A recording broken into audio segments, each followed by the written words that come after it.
শহরে শৌখিন শিকারী এক ভাইকে পেয়েছি। উনি পদ্মা নদীতে মাছ ধরতেছেন খেপলা জাল দিয়ে। সেই সুন্দর করে থ্রো করলেন খেপলা জাল। রাজশাহী শহরের পাশ দিয়ে যে পদ্মা নদী বয়ে চলেছে, সেখানে তিনি তার এটাকে অনেকে ঝাঁকি জাল বলে, অনেকে দৌড়ে জাল বলে। আমি অবশ্য খেপলা জাল বলতে পছন্দ করি। সে খেপলা জাল দিয়ে উনি মাছ ধরতেছেন।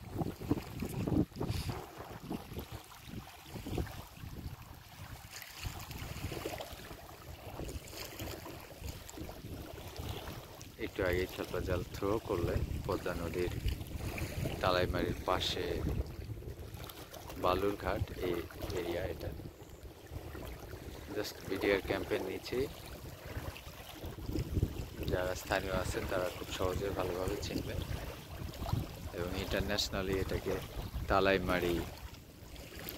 তালাইমারি লোকেশন, তালাইমারি দিলে এই লোকেশনটা পাওয়া যাবে।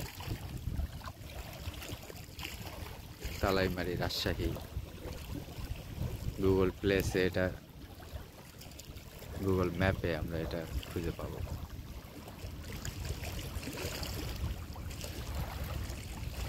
নদীর সুস্বাদু মাছ ধরার ইচ্ছা নিয়ে ভাইজান মাছ ধরতেছেন।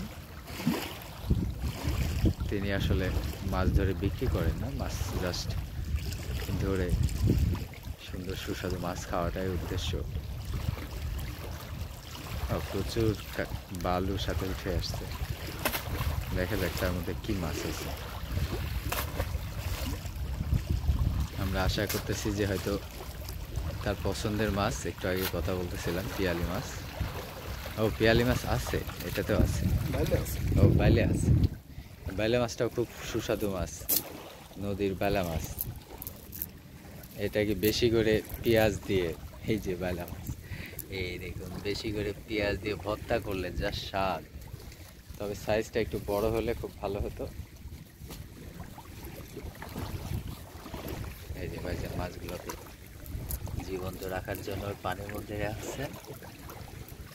একটা পিয়ালি মাছ আছে, এই খুব ভালো। এবারে আমরা একটা বাইলা মাছ, একটা পিয়ালি মাছ দেখলাম। নদীতে আসলে পর্যাপ্ত পরিমাণ মাছ পাওয়া যাচ্ছে না, কারণ প্রচুর পরিমাণে জেলেরা একেবারে জাল বিছায় রাখছে। প্রচুর, যদি আপনাদেরকে দেখাতে পারতাম, এতগুলো নৌকায় নদীর মধ্যে আছে যারা শুধু জাল দিয়ে মাছ ধরতেছে, এবং তাদের জালগুলো ছোট না। এক একজন বিশাল এরিয়াতে জাল ফেলে চারদিকে আটকায় ফেলতেছে, যার কারণে মাছগুলো খুব সহজেই ধরা পড়ে যাচ্ছে, সব মাছগুলো। এর কারণে নদীতে মাছ বাড়ার স্বাভাবিক যে পরিবেশ, সেই পরিবেশটাও থাকছে না। আবার মাছ কোনো দিকে মানে বাঁচার মতো পথ পাচ্ছে না বলতে গেলে। তাদেরকে ধরে নিয়ে যেয়ে বাজারে বিক্রি, তারপরে তার সংসার চলবে সেটা দিয়ে। এটা কঠিন একটা জীবনের সংগ্রাম। নদীতে যারা মাছ ধরে জীবনযাপন করে, এটা তাদের নিত্যদিনের কাজ। ওই যে পানিটা চেঞ্জ করে দিচ্ছে ভাই, যাতে মাছটা জীবিত থাকে। খুব ভালো, মাছটাকে জীবিত রাখার জন্য তার সুন্দর চেষ্টা। মানে পানিটা চেঞ্জ করে দেওয়াতে এখন মাছগুলো তাড়াতাড়ি আর মরবে না। এই যে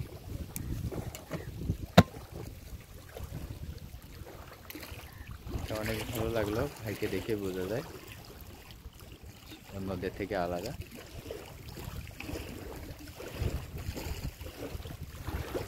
তো সবাই ভালো থাকবেন। আজকে এই পর্যন্তই।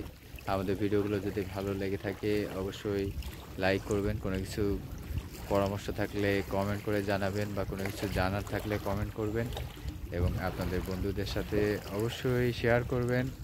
তাহলে আমরা উৎসাহিত হব, আমরা আরও সুন্দর সুন্দর মাছ শিকারের ভিডিওগুলো আপনাদের সামনে তুলে ধরার জন্য আমরা আমাদের উৎসাহ পাব।